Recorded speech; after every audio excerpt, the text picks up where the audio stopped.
wabarakatuh. Gimana nih teman-teman? Sudah menabung hari ini?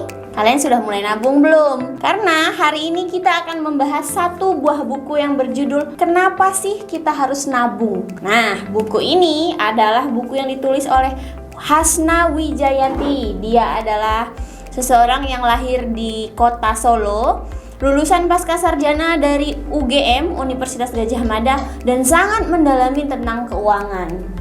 Buku ini banyak mengajarkan tentang cara menabung. Ada 50 cara menabung yang benar menurut Hasna Wijayati. Kita akan kupas kali ini bab per bab. Kita akan pelajari semuanya dan selamat menikmati. Kita mulai dari bab yang pertama.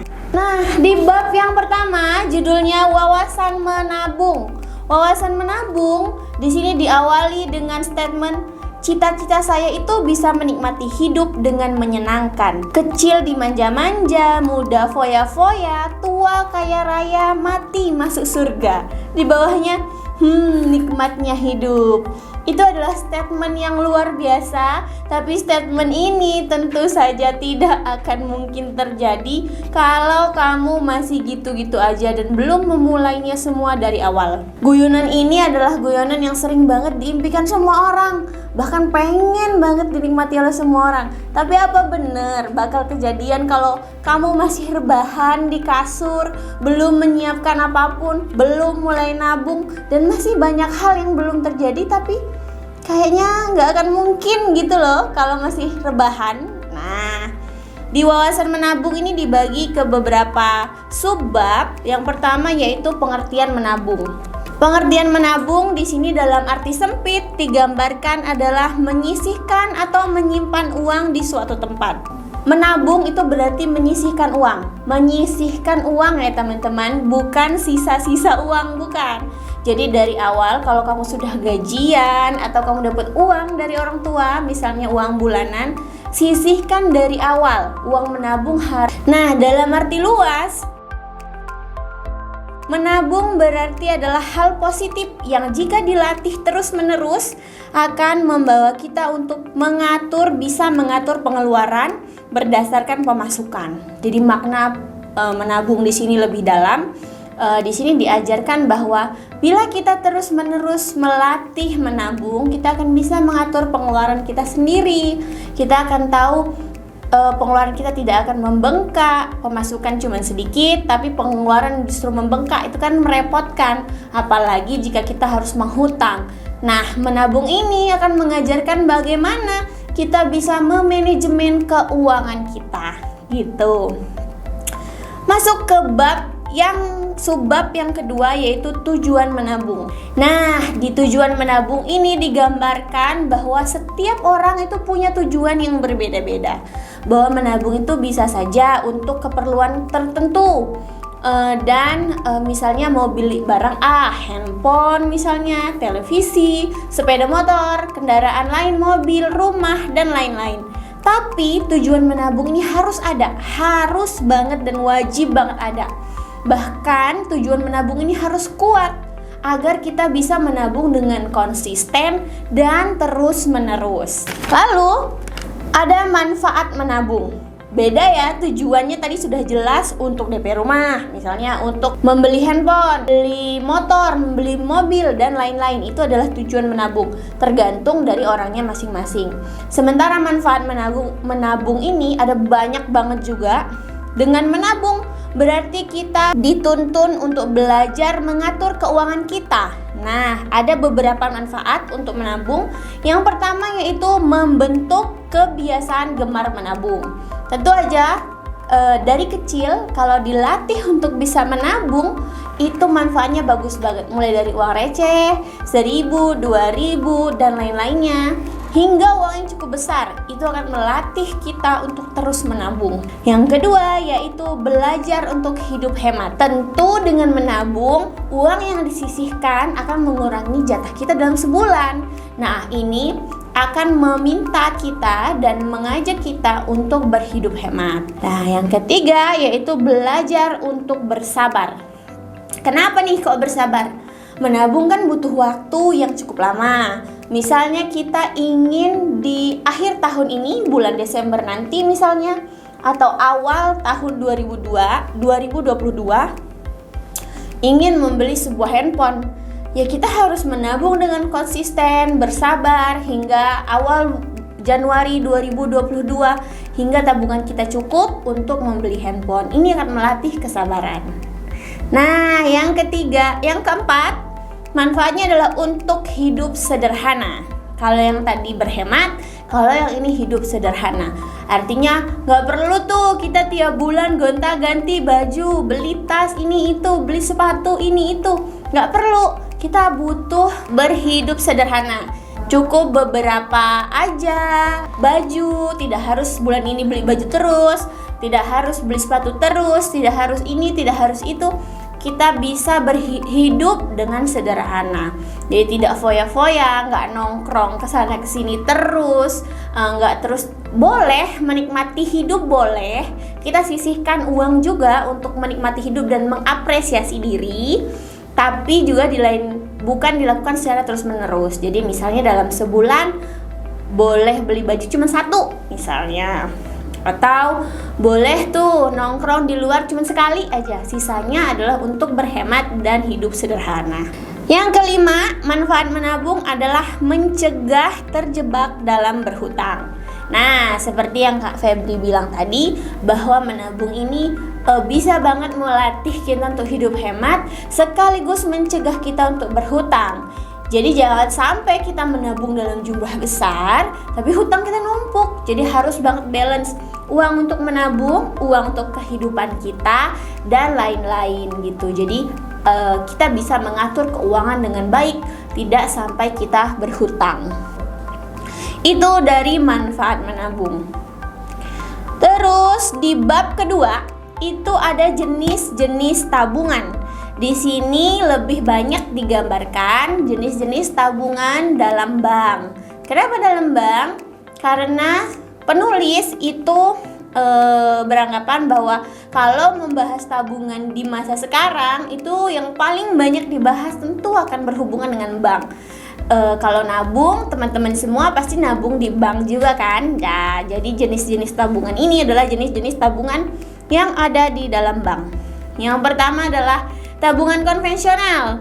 Tabungan konvensional adalah tabungan bank biasa yang biasanya ada bunga tertentu atau hal tertentu yang tertulis di dalamnya. Ini biasanya digunakan atau diterapkan dipakai oleh banyak orang gitu.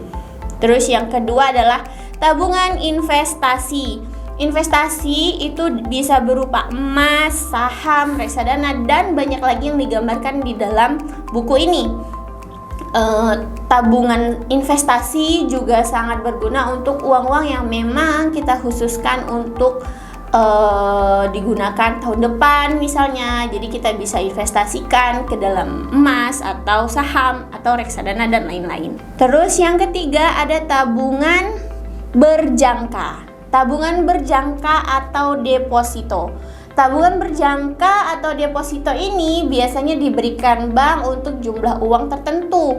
Jadi uang tidak bisa ditarik dalam kurun waktu tertentu, misalnya 6 bulan, 1 tahun, lalu dikembangkan oleh bank. Nah, uang-uang ini, tabungan deposito ini akan ada bunga atau bagi hasil di dalamnya. Ini akan menambah keuntungan kamu sebagai penabung gitu. Yang keempat ada tabungan giro, ada tabungan saham. Yang kelima ada tabungan mata uang asing. Tabungan mata uang asing ini dolar biasanya, karena dolar kan harganya cukup tinggi di Indonesia, nilai tukarnya cukup tinggi kan, di angka 14.000 sampai 15.000 atau bahkan 16.000. Jadi kalau kita menabung dalam bentuk dolar lalu kita tukarkan saat suku bunga dalam rupiah tinggi, itu akan menguntungkan untuk penabung. Nah, ada tabungan haji. Tabungan haji tentu teman-teman tahu kan, apalagi yang muslim, tabungan haji diperuntukkan untuk orang-orang yang ingin pergi berangkat haji. Sistemnya adalah menabungkan uang, menitipkan uang di bank, tapi tidak boleh digunakan untuk apapun kecuali untuk mendaftarkan haji. Biasanya tabungan haji sudah include dengan pendaftaran dan dikelola oleh bank, seperti itu. Lalu yang kedelapan ada tabungan anak. tabungan anak adalah tabungan yang digunakan untuk kepentingan anak tersebut, misalnya untuk pendidikan anak atau hal-hal mendesak untuk anak dan lain-lain. Tabungan anak banyak banget direkomendasikan oleh bank, terutama untuk orang-orang tua yang baru memiliki anak, seperti itu. Dan yang kesembilan adalah tabungan rencana. Tabungan rencana ini adalah tabungan untuk merencanakan sesuatu, misalnya menabung untuk pembelian rumah dan lain-lain. Tabungan rencana ini juga ada jenisnya di bank dan bisa kamu cari tahu kalau kamu mau tahu banyak hal tentang tabungan rencana ini. Itu untuk jenis-jenis tabungan. Nah, kita masuk ke bab ketiga. Bab ketiga adalah mengenal lebih dalam tentang tabungan bank. Nah, menabung di bank bukan berarti tanpa resiko, teman-teman semua. Ada banyak keuntungan, juga ada beberapa kelemahan dari menabung di bank. Jadi nggak melulu untung, tapi sebenarnya ada beberapa kelemahan saat kamu menabung di bank. Kita bahas dari keuntungan dulu. Keuntungan menabung di bank. Yang pertama yaitu keuntungan bunga dan bagi hasil. Biasanya untuk tabungan di bank itu selalu ada bunganya, walaupun dalam jumlah yang sedikit, misalnya sekian persen gitu. Biasanya bunga tabungan ini menjadi salah satu acuan memilih bank tertentu. Kalau menabung dalam jumlah besar, bunganya akan jauh lebih terasa. Tetapi kalau menabung dalam jumlah kecil, mungkin tidak akan begitu terasa bunganya. Nah, selain bunga dalam konvensional, dalam bank-bank konvensional biasa itu biasanya disebut bunga, tetapi kalau dalam bank syariah itu biasanya disebut bagi hasil. Sama aja sebenarnya, ya hanya penyebutannya saja yang berbeda dan beberapa hal di dalamnya. Lalu yang kedua yaitu keamanan. Ini adalah jadi salah satu keuntungan menabung di bank, yaitu keamanannya. Karena menabung di bank itu insya Allah aman banget. Dia teruji dan terlindungi di LPS, seperti itu. Yang ketiga yaitu lebih praktis dan simple. Teman-teman semua, kamu yang sudah cukup umur, sudah memiliki KTP, itu bisa banget buka tabungan di bank. Tinggal datang aja ke bank, serahkan KTP kamu dan semua akan diproses untuk pembukaan rekening. Tidak sampai 30 menit rekening kamu sudah bisa digunakan. Seperti itu. Jadi sangat simple dan sangat praktis. Yang keempat yaitu kebebasan dalam bertransaksi. Tentu saja dengan menabung di bank biasanya dilengkapi dengan kartu ATM atau kartu ATM-nya. Jadi akan memudahkan seseorang untuk mengambil uang, menarik uang, berbelanja di suatu toko dan lain-lain. Atau yang lebih canggih lagi, sekarang bank itu ada mobile banking. Mobile banking bisa digunakan untuk banyak hal. Membeli di toko-toko online, membayar listrik, membayar air, dan lain-lain itu bisa banget menggunakan mobile banking. Jadi sangat praktis dan sangat mudah untuk melakukan transaksi. Yang kelima yaitu pengelolaan keuangan secara terencana. Ini adalah apabila kamu menabung dalam jangka panjang. Menabung dalam jangka panjang berarti kamu punya pandangan untuk keuangan kamu di saat tertentu. Misalnya kamu menabung untuk dana darurat. Nah, dana darurat ini bisa punya gambaran 1 tahun ke depan berapa dana darurat yang terkumpul dan bisa digunakan untuk waktu-waktu saat kamu membutuhkannya. Atau kamu menabung untuk membeli sebuah rumah. Sudah bisa dipastikan kalau kamu menabung dengan konsisten di tahun tertentu saat tabungan kamu sudah cukup, rumah kamu akan terbeli. Seperti itu. Lalu yang keenam ada lahan investasi yang aman.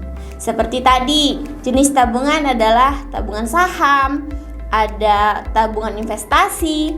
Itu adalah bentuk-bentuk investasi, misalnya emas, misalnya reksadana, bentuk-bentuk investasi yang bisa banget jadi tempat aman untuk simpan uang kamu. Jadi kamu bisa menyimpannya untuk waktu-waktu tertentu, seperti itu. Yang ketujuh yaitu kemudahan untuk diambil sewaktu-waktu. Untuk jenis tabungan konvensional dan beberapa tabungan lainnya, ini bisa diambil setiap saat. Jadi memudahkan kamu untuk mengambil uang. Tapi untuk tabungan-tabungan yang jenisnya berjangka, misalnya deposito dan lain-lain, itu tentu ada batas waktu tertentu kamu harus mengambil. Dan apabila diambil di kurun waktu yang tidak tepat, misalnya waktu kesepakatan adalah 6 bulan, ternyata di 3 bulan kamu harus ambil, tentu ada beberapa sanksi dan punishment yang diberikan oleh bank. Seperti itu, tergantung dari kesepakatannya apa yang ada di bank tersebut. Oke, bab yang terakhir teman-teman. Ini adalah 50 cara menabung yang benar dan kreatif menurut Hasna Wijayati di dalam buku ini. Kakak akan nggak akan bacain semua 50 cara menabungnya, terlalu banyak. Kalau kakak jabarin semua kayaknya ini video akan terlalu panjang. Jadi ini ada beberapa tabungan cara menabung yang menurut kakak bisa kamu terapin sekarang juga. Yang pertama yaitu menabung uang saku sisa sehari-hari.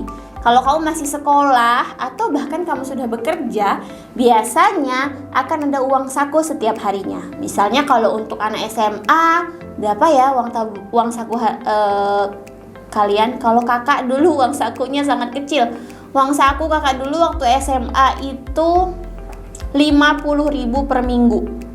Itu sudah termasuk ongkos. Nah, kalau kalian berapa? Jadi setiap minggu uang saku misalnya 50.000 seminggu, sisanya ada 5.000 misalnya. Nah, 5.000 ini bisa kalian tabungkan dan lakukan terus menerus dalam jumlah berapapun. Selama itu adalah sisa uang saku kalian, maka harus kalian tabungkan. Nah, beri target menabung misalnya tabungan ini akan full, akan cukup pada Maret 2022. Jadi tabungan jangan kalian buka sebelum Maret 2022 dan sebelum angka yang kalian inginkan tercukupi. Misalnya gitu, misalnya untuk beli handphone dan lain-lain. Ini adalah salah satu tips dan trik yang bisa kalian lakuin untuk menabung. Nah, lanjut ke tabungan yang kedua atau cara menabung yang kedua, yaitu tabungan uang kembalian. Ini mudah banget kalian lakuin. Misalnya setiap ke warung atau belanja sesuatu, itu uang kembalian di bawah 4.900 harus masuk ke dalam celengan. Misalnya seperti itu. Jadi kalau dia 5.000 itu tidak usah ditabungin. Tapi kalau dia di bawah 4.900, silakan kalian tabungin ke tabungan khusus tempat kalian menabung. Misalnya toples atau tabungan celengan dan lain-lain. Nah, ini bisa banget, jadi berapapun uang kembalian selama itu di bawah 4.900 kalian bisa tabungkan. Misalnya seperti itu. Nah, kalian bisa ubah nih jumlah uang kembaliannya berapa maksimalnya. Misalnya 10.000, 9.900 dan lain-lain. Itu tergantung dari kalian sendiri mau berapa batas maksimalnya. Nah, yang ketiga yaitu tabungan koin 1.000. Ini juga dibahas nih di buku ini, tabungan koin 1.000. Jadi memang banyak banget kan koin sekarang, ada tuh yang 1.000-an. Nah, kalian bisa kumpulkan dalam satu toples khusus untuk koin 1.000-an. Jadi jangan sampai koin-koin yang berharga itu justru masih tercecer kemana-mana. Lebih baik kalian masukkan ke dalam satu toples 1.000-an. Setiap ada 1.000-an masuk toples, setiap ada 1.000-an masuk toples. Lama-lama juga akan banyak juga, dan tentu suatu saat akan, wah ternyata jumlahnya segini gitu, akan bikin kita kaget dan luar biasa bahagia. Nah, yang keempat yaitu tabungan toples satu keinginan. Kalian bisa buat satu toples, tulis di depannya ada tanggalnya, misalnya 1 Agustus 2022 garis miring handphone garis miring 2 juta, misalnya gitu. Jadi pada saat tanggal 1 Agustus 2022 kalian akan membeli handphone senilai 2 juta. Itu adalah tujuan dari toples keinginan.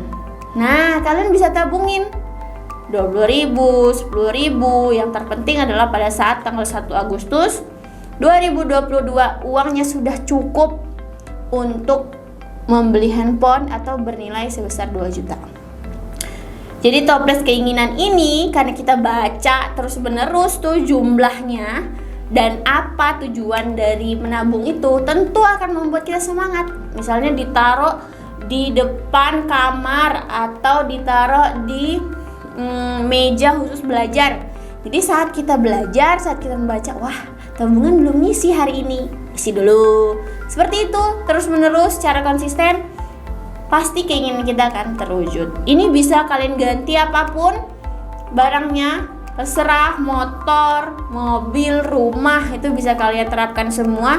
Yang terpenting adalah batas waktunya realistis dengan kita, uangnya realistis dengan pemasukan kita, tujuannya sesuai dengan keinginan kita, insya Allah akan dapat apa yang kalian mau. Itu 4. Terus kakak mau nambahin, itu ada 50. Sebenarnya cara menabung ada banyak banget nih. Yang terakhir yang mau kakak bahas adalah tabungan 5.000. Jadi ada tabungan 5.000, ada tabungan ceban, ada tabungan uang receh, ada tabungan uang hijau. Jadi ini sebenarnya kalau yang 5.000 ceban, uang receh, uang hijau ini, misalnya kalau yang 5.000 setiap kamu mendapatkan 5.000, terserah itu di mana kapan aja, 5.000 harus selalu masuk tabungan. Ceban atau 10.000, jadi setiap ada uang 10.000 di dompet kamu masukin tabungan. Uang hijau tahu kan? Uang yang warnanya hijau, tentu 20.000 kalau di Indonesia. Nah, kalau kalian dapat uang 20.000 itu bisa kalian masukin. Terus tabungan receh, tahu kan recehan dari 100 rupiah. Kalau dulu ada 50 rupiah, kalau sekarang mungkin di 100 rupiah yang paling kecil sampai dengan 1.000 yang koin-koin itu bisa kalian masukin tabungan. Itu jenis-jenis tabungan ada banyak lagi. Ada tabungan refinancing, listrik, kredit, tabungan dari tawar-menawar, diskon, gaji sip tambahan kalau sudah bekerja, sesuai dengan tanggal. Nah, sesuai dengan tanggal nih, misalnya kalian menabung pada setiap tanggal 2 misalnya ya. Misalnya setiap tanggal 2 kalian gajian atau mendapatkan uang dari orang tua, jadi setiap tanggal 2 kalian harus menabung dengan jumlah yang sudah ditentukan. Seperti itu. Dan masih banyak lagi, ada 50. Kalian harus banget baca sendiri untuk tahu 50 cara kreatif menabung. Nah, cara menabung ini juga bisa kalian kembangkan sendiri. Misalnya disesuaikan dengan pendapatanmu, disesuaikan dengan kebiasaanmu, disesuaikan dengan hal-hal keinginanmu dan lain-lain. Ini bisa kalian kreasikan sesuai dengan keinginan kalian. Yang terpenting adalah kalian tahu tujuannya apa, kalian punya keinginan yang kuat dan mau mengelola keuangan kalian. Itu teman-teman, 50 cara menabung. Kenapa sih kita harus menabung? Ini si bukunya, kalian bisa baca sendiri, wajib banget baca ini, rekomendasi. Kalian boleh gali lebih dalam kenapa kita harus menabung. Kalian semua sudah mulai menabung hari ini? Terima kasih, sampai ketemu lagi lain kali. Dadah.